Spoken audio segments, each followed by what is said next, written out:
So we're just going to apply the mass spectrometer to organic compounds now. Now we're actually breaking up a compound into different parts. And so we've got these two different parts here now. And so now this one's a larger part, this one's a smaller part. And so they have a positive charge because we've knocked an electron off and then attracted it down here and deflected it. Okay, so before we were just having a sample, and some of them had more protons than others more neutrons than others in protons, and so maybe that had 2 neutrons, and so we're just sending them down. I'm not actually breaking anything apart. Okay, so we're breaking it apart now. So I just want to review the isotopes because sometimes it can be useful. They're probably not going to give you any halogen or alkanes, but if they do, it makes it complicated, but it also helps you tell you the answer. Okay, so if you have a chlorine or a bromine, just remember the bromines are 50-50 with two neutrons different, and the chlorines are 3-1. So this one's a complex one because you break it up, and so if you break up this, you can see there's 50-50 with 2 differents. Although you can have various combinations. So it might not be 1 and 2, it might be both of them are 81 or both are 79 or one's 79, one's 81 and they're still together. So that is very complicated. That's a review. The chlorine one's here. If the chlorine one's completely chopped off, there's still a small proportion of carbon, so you'll always get this little tiny thing at the front anyway. So when you're working out what the entire molecule is, you ignore that little bit. You can assume that's the carbon-13. And this one here, you can see the big gap, the 3-1 gap with the chlorine. Okay? And don't forget to always put the plus. All right? Always put the plus in front. Okay, so that is review of the isotopes. Now we're going to break up an actual compound, although we started to do that here already. So this is ethanol. So what we've done is normally it breaks, the alkane chain is more stable, and you go for any other anomalies probably in the weaknesses in the compound, which is usually where functional groups are. So the OH is here. So I would write that as square brackets actually, with a plus on the outside. And they sort of give you a little bit of a cheat sheet on your data booklet, but I never do it that way. I always just count it up myself. So 12 plus 3 is 15, and I break it up into fragments, as you'll see in the example. So they could have a little bit here, to be honest. Okay, so it's probably a little bit simplified. So let's go to a question. Now, this question, as most of your questions will have, they'll probably just give you all 3. And so we're up to part 2 now. So I've assumed that we know something here. Okay, and then this we haven't got yet. So we're just trying to work out what these fragments are based on this and some information that I've lost now, which is a bit sad, but it's not going to matter.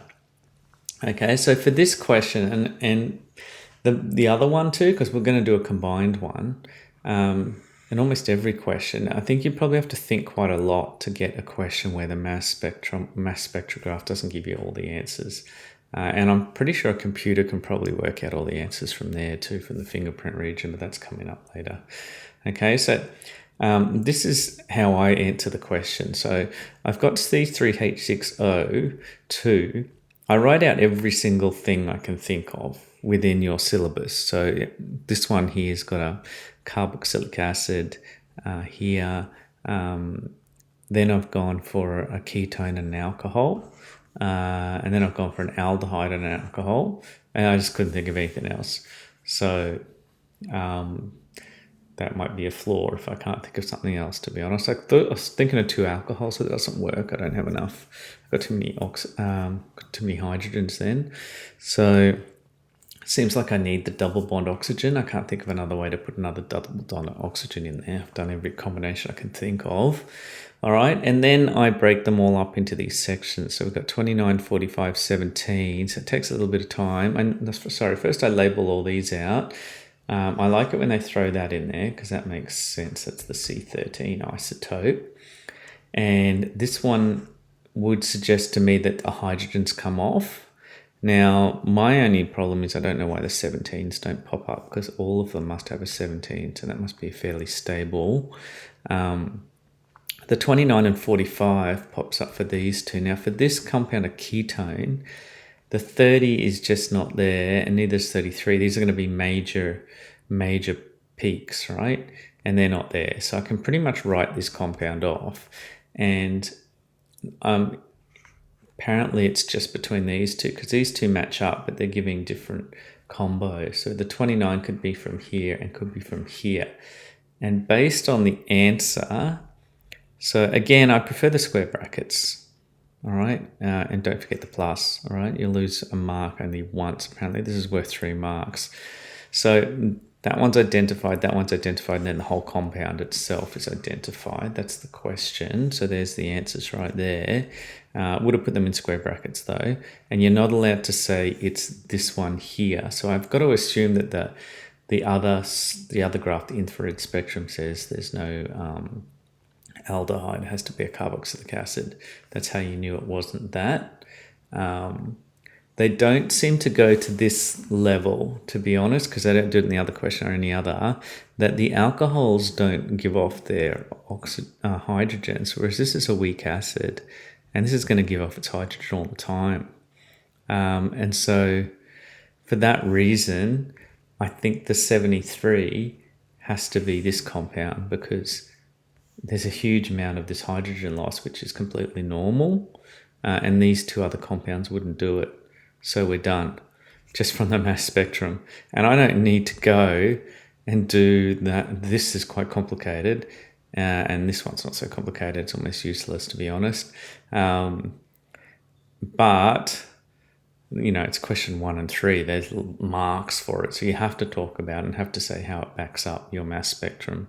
But you'll be surprised how useful the mass spectrum is. It'll probably just give you, if you analyze it probably a little bit more deeply than you're expected to, then you probably know the answer just from the mass spectrum. But your answers are just, that's what the mark scheme is, okay? Okay, so it's okay to be too smart, but just aware the markers might not expect you to be that clever, okay?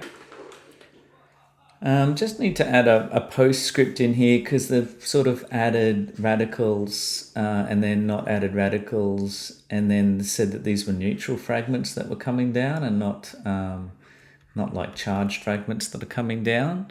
And so the old data booklet doesn't have that, just says fragments, and you know, the Australian syllabus doesn't even have it. And as I said, you just work it out yourself. So it seems like from any research I can do, the textbooks seem to ignore it and just do the plus, and they ignore the fact that there's these radicals and just go like this. And so, and the website say, well, if it's a neutral fragment, it'll get taken out by the vacuum, or it'll hit the sides of the wall. And so there can't be neutral fragments lost coming down, because they've got to be charged. So remember, it works by the electron gun breaks it up and also takes an electron off, so it's charged and it comes down. So this kind of makes no sense. And it also says that the fact whether it's a radical or not is rather complex. So it's probably, and then no one really wants to go into too much detail about that. So it seems to be even beyond the limits of the university courses. So maybe I'll just refer you back to either the old data booklet that also has the metal reactivity series in it and doesn't have like these slashes in there instead of brackets for units, and doesn't have some confusing things in here and has a lot more information.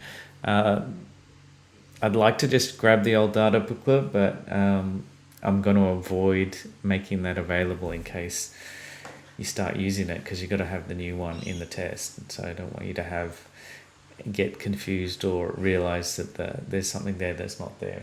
Okay, so just stick with the new data booklet, and the old data booklet would be nice to come back if that's possible.